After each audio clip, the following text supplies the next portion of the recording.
કેમ લાગે છે હવે? Are you all right? હું બહાર બધાને જણાવી દઉં. ડૉક્ટર સાહેબ, કંકુને કેમ છે? મારા મેડિકલ કેરિયરમાં મેં ચમત્કાર વિશે સાંભળ્યું હતું, પણ આજે જાતે અનુભવ્યું. કંકુની આખી બોડીમાં ઝેર ફેલાઈ ગયું હતું. એનું બચવું લગભગ અશક્ય હતું. પણ કહેવાય છે ને, જે કામ દવા નથી કરતી એ કામ દુઆ કરે છે. એ તો શું છે ને, અમારી કંકુ પર અમારા પૂર્વજોના અને માવડીના ખૂબ બધા આશીર્વાદ છે ને, એટલે. ખરેખર. પણ ડૉક્ટર, હું શું કહેતો હતો, શ્રી અને કંકુને અમે ઘરે ક્યારે લઈ જઈ શકીએ છીએ? નહીં, શું છે, અમે ઘરે લઈ જઈશું ને તો ત્યાં સારવાર વધારે સારી થશે, એટલે અમે ઘરે ક્યારે લઈ જઈ શકીએ બંનેને? કંકુ ઇઝ ઓલરેડી ફાઇન. એને કાલે ડિસ્ચાર્જ મળી જશે. અને શ્રીને પણ મળી જશે, પણ એ હરીફરી નહીં શકે. કંકુ, તારા શેઠ, તમે ઠીક છો ને? હા કંકુ, તારા લીધે. હા, હું તો ખાલી આ બધામાં નિમિત્ત બની છું. નિમિત્ત બનવા માટે પણ હિંમત જોઈએ. નાના શેઠ, તમે મને કાકાએ બધી વાત કરી. નાના શેઠ, આમ કરીને મેં તમારો નહીં, મારો જ જીવ બચાવ્યો છે. મારે એક વાત કેવી છે.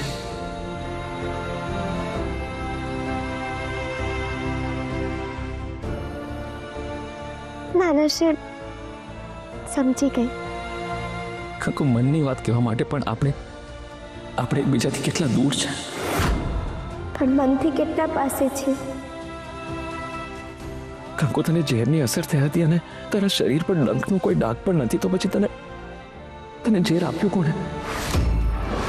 નાના શેઠ, અત્યારે કાંઈ યાદ નથી. દોસ્તારથી વાત છુપાવવાની. અને જો માવડીની સોગંદ આપું તો મોબાઈલની દાંડી કપાશે. હા, પણ કંકુ, એક વાત યાદ રાખજે, આપણી ભાઈબંધી ક્યારે પણ કપાશે નહીં. હું હંમેશા તારી સાથે છું. ખબર છે, અને વિશ્વાસ એ છે.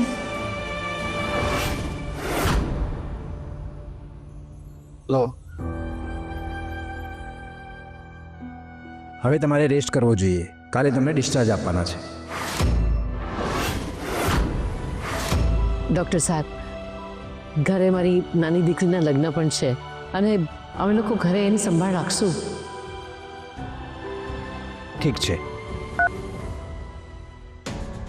મારે હજી બેનને ને ઓલી બધી છોકરીઓને બચાવવાની છે. મારે અહીંયાથી જલ્દી નીકળવું પડશે.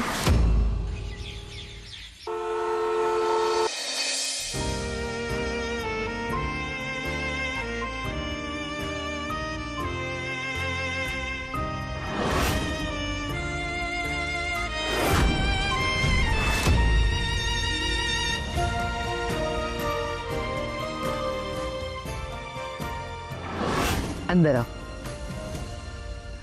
એ છોકરી, તું ઘરની અંદર નહીં આવે.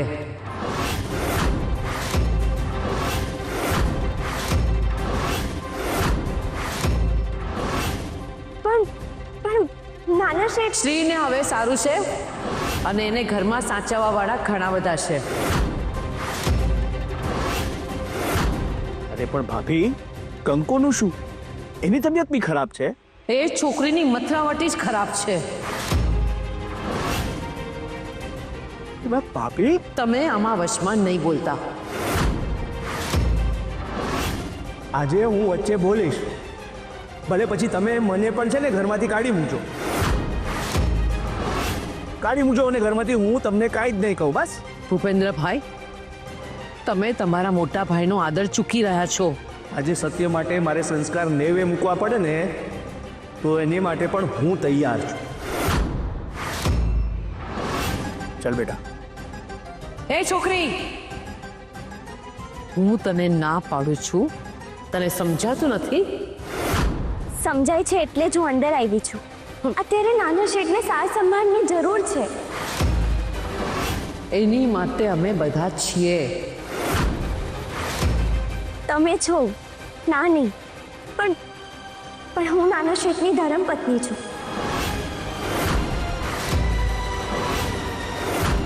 મેં એમની સાથે ફેરા લીધા છે અને ફેરા લેતી વખતે મેં એમને વચન દીધું હતું કે હું એમને એકલા નહીં મૂકું. આ ઘર મારું છે. પાવડી સદાએ તમારું જ રાખશે. હું કહું ત્યાં સુધી જ તું આ ઘરમાં રહી શકીશ. એકવાર નાના શેઠ સાજા થઈ જાય પછી તમે ના કહેશો ને તો હું આ ઘર છોડીને જતી રહીશ. ભાભી, તમે નકામી વાતને લાંબી ખેંચો છો. અત્યારે કંકુ અહીંયા રહે ને એ જ શ્રી માટે વધારે સારું છે. સોરી ટુ સે મમ્મી, પણ શ્રી જો અત્યારે આપણી વચ્ચે હયાત છે ને તો એની ક્રેડિટ માત્ર ને માત્ર કંકુને જાય છે.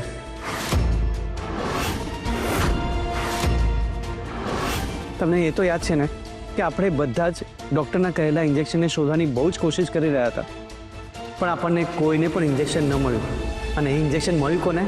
કંકુને. તમને ખબર છે, આ કંકુના શહેરમાં ઝેર ફેલાઈ ગયું હતું.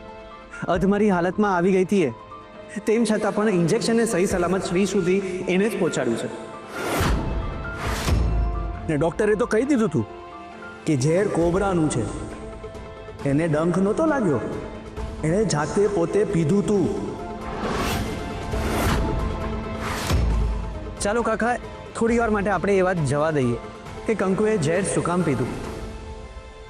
પણ મમ્મી, આપણને બધાને એટલી તો ખબર જ છે ને કે આખરે શ્રીની માટે ઇન્જેક્શન આ કંકુ જ લઈ આવી છે. એ બધી વાત પડતી મૂકો ભાભી. હા, તમે મને કહો, જો આપણને એ ઇન્જેક્શન મળ્યું જ ન હોત તો, ને કંકુ આવી જ ન હોત તો અત્યારે ઘરનું વાતાવરણ આ હોત.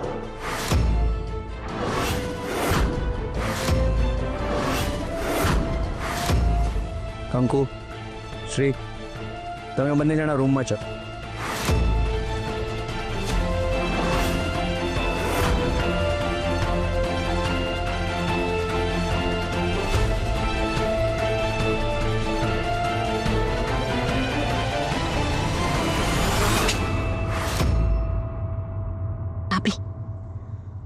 કંકુડીને ઝેર કોણે દીધું હશે?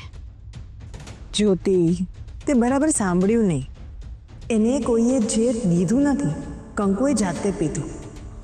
જો એવું જ હોય તો કંકુડીએ ઝેર કાં પીધું?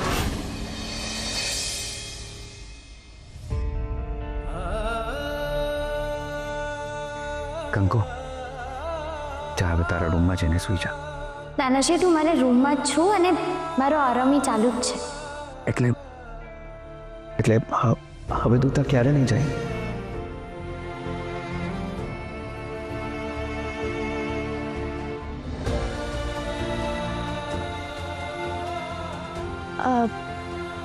જ્યાં સુધી તમે સાજા ન થઈ જાઓ ત્યાં સુધી નહીં જાઓ. તો પછી હું હંમેશા આમ જ. નાના શેઠ,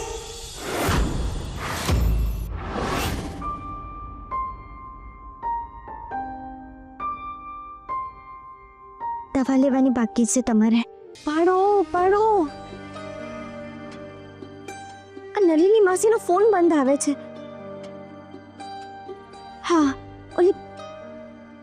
ઓલી છોકરીનું એનું નામ શું હતું? શ્રુતિ. તમે જે નંબર પર કોલ કરો છો તે હાલમાં સ્વિચ ઓફ છે. કોનો ફોન?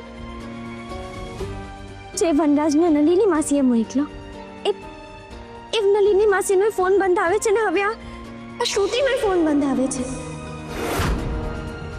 કઈ ખોટું તો નહીં થયું હોય ને? અને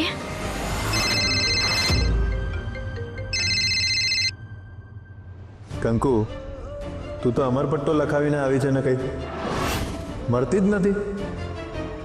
ન ઝેરથી, ન ગોળીથી, ન ટોન્ટથી, ન અપમાનથી. પણ હવે તું મરીશ, અને તું મરીશ તારી હારથી.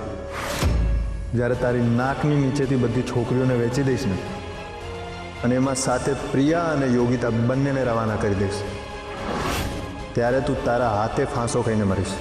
એવું કાંઈ નથી થવાનું, એની તને ખબર છે વનરાજ. ખબર તો મને ઘણી બધી છે, અને એ ઘણી બધી વાતમાં એક વાત એ પણ કે મેં તને ઝેર પીવડાવ્યું તો પણ તું ચૂપ રહી. કેમ આ વખતે તે કોઈને મારું નામ ના આપ્યું? તને ખબર છે મારી વાત કોઈ માનત નહીં, અને અને હવે મારે એકે જાતનો વિવાદ ઊભો નથી કરવો, એટલે હું કોઈને કાંઈ નથી કહેવાની. બસ હવે વાર કરીશ અને સીધો તારી ઉપર કરીશ. હા, સાંભળવામાં સારું લાગે, પણ કંકુ એના માટે હિંમત જોઈએ. અરે હા, એક વાત તો કહેવાની રહી ગઈ. કાલે સવારે તારા માટે સરપ્રાઈઝ, અને સરપ્રાઈઝ એટલી મોટી છે કે આખા ઘરને ખબર પડી જશે, અને પછી 2 દિવસમાં બધી જ છોકરીઓ દેશની બહાર. બાય. મારે ગમે એમ એ છોકરીઓને બચાવવી પડશે, પણ ખબર જ નથી પડતી કે એ છોકરીઓ ગઈ ક્યાં. એકવાર ખબર પડે એટલી વાર. મમ્મી તો પ્લીઝ સમજ, મારે કંકુને હેલ્પ કરવી પડશે. જો હું જ એને હેલ્પ નહીં કરું તો એ એકલી પડી જશે, બીજી બધી છોકરીઓની જિંદગી બરબાદ થઈ જશે. બેટા તું સમજતી કેમ નથી? એ લોકો બહુ ખરાબ છે, તે જોયું છે ને બધું, તું ભોગવી ચૂકી છો ને બધું. કેમ બેટા તોય તારે સમજાતું નથી? હા, પણ કંકુ છે ને મારી સાથે. મમ્મી તું પ્લીઝ સમજ, એ એકલી પડી જશે, મારે એને હેલ્પ કરવી જ પડશે. પણ શ્રુતિ બેટા એકવાર તો મારી વાત સાંભળ. મમ્મી મારે એને હેલ્પ કરવી જ પડશે. ડોક્યુમેન્ટ ચેક થઈ ગયા છે અને ફોટા પણ પડાઈ ગયા છે, મોકલું છું તમને. છોકરીઓ 5 અને વનરાજે કહ્યું હતું એમ પેલી જે મરી ગઈ ને એના બદલામાં મને જે ગમે એ. બરાબર ને? બરાબર. વનરાજ સરના કામમાં ચોકસાઈ હોય. ડોક્યુમેન્ટ મોકલું છું.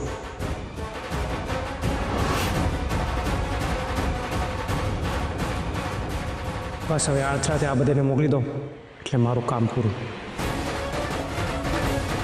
આજે તમારી સૌની આ છેલ્લી રાત છે. કાલે તમે બધા ફોરેનમાં.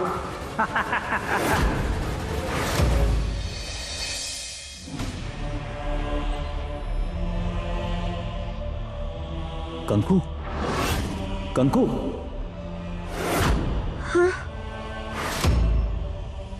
હા નાના શેઠ. શું વિચારે છે કંકુ? નાના શેઠ, કાલે વનરાજનો ફોન આવ્યો હતો.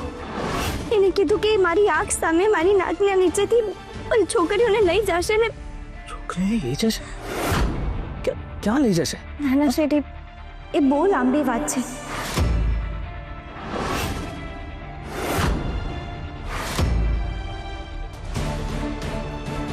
કંકુ, આપણે યોગીદી અને પ્રિયા સાથે કોઈ પણ ભોગે એ છોકરીઓને બચાવવી પડશે. તું એક કામ કર, પ્રિયાને વાત કર. પ્રિયાબેન મારી વાત સાંભળવા જ તૈયાર નથી. હું કઈને થાકી ગઈ, પણ એમને લાગે છે કે હું વનરાજને પાછળ પડી છું. તો પછી હું જ વાત કરું છું પ્રિયા. નાના શેઠ, તમે રહેવા દો. પણ કંકુ, હું છું ને, તમે બસ મારી ઉપર ભરોસો રાખજો. હું બધું એ ફોડી લઈશ અને લડીશ પણ. કોઈને કાંઈ નહીં થવા દો.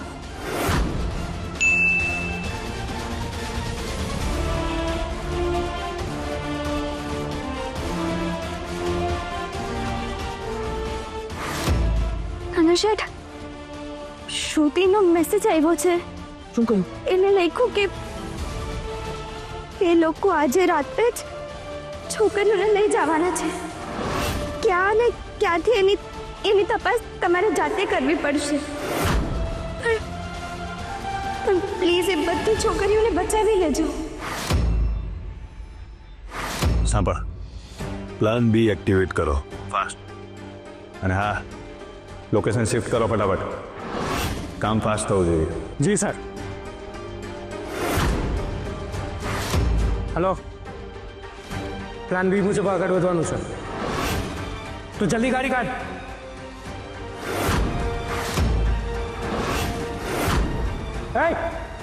તું કરસ કોના કને છે હજી ફોન? આપો નકર આના જેવી હાલત કરીશ. તારે પાસે છે? હે, જરાય બુદ્ધિ વાપરવાની જરૂર નથી. હા, નહીં તો ફોરેન જતા પહેલા ટિકિટ વખત સીધા ઉપર. ચલો બેસો ગાડીમાં. ચાલ હટ.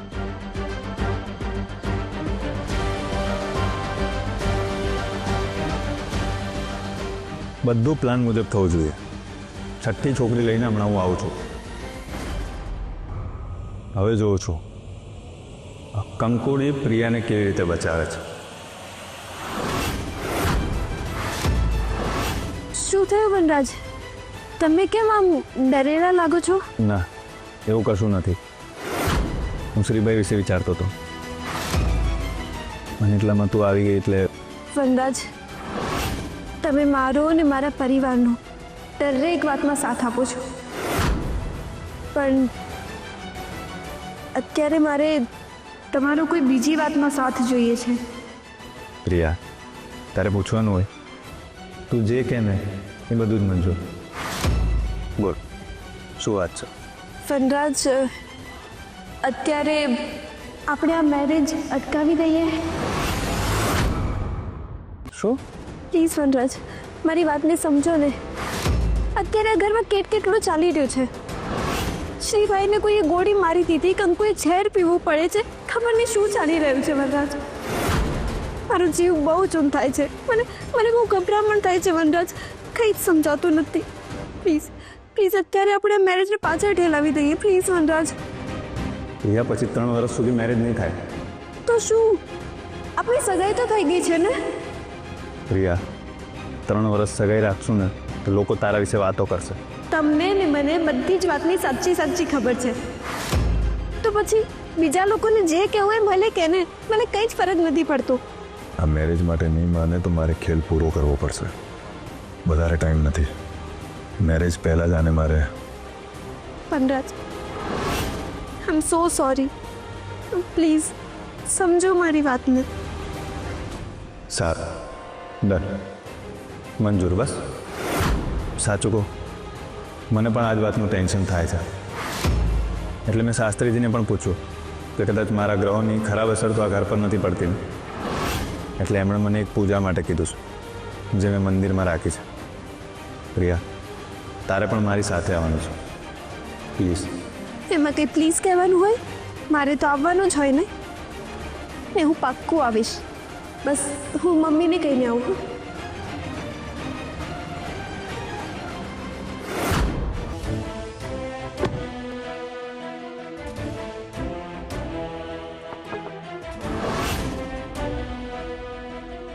ક્યાં જાઓ છો? દે, આમ ક્યાંકારો ન કરાય. મમ્મી કહે છે ને અપશોકન થાય. એ બધી ખોટી માન્યતાઓ છે. અમે લોકો મંદિર જઈએ છીએ. સરસ. હું એમ પણ સાંજે દર્શન કરવા માટે જવાની જ હતી, તો અત્યારે તમે લોકો જાઓ છો તો હું તમારી સાથે જ આવી જાઉં છું. ચાલો.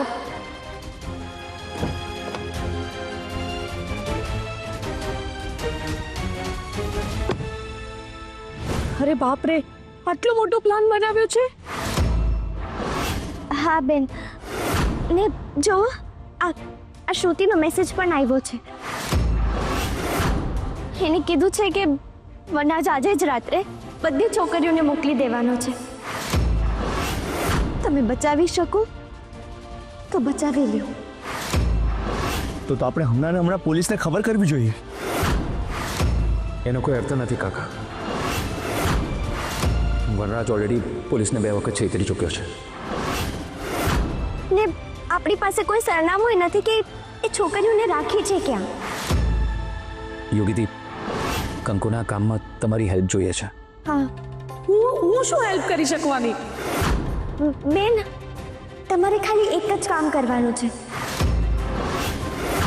જ્યારે પણ વનરાજ પ્રિયાબેનને ક્યાંય બારે લઈ જાય ને તો બસ તમારે એની ભેગું બેસી જવાનું છે. આ ડોબી ક્યાં બેસી ગઈ? એને મોકલવાને તો હજુ 4 મહિનાની વાર છે. ઠીક છે, 6 ને બદલે આ વખતે જ 7 છોકરી રવાના કરી દો. હાશ, પ્લાન સફળ થયો.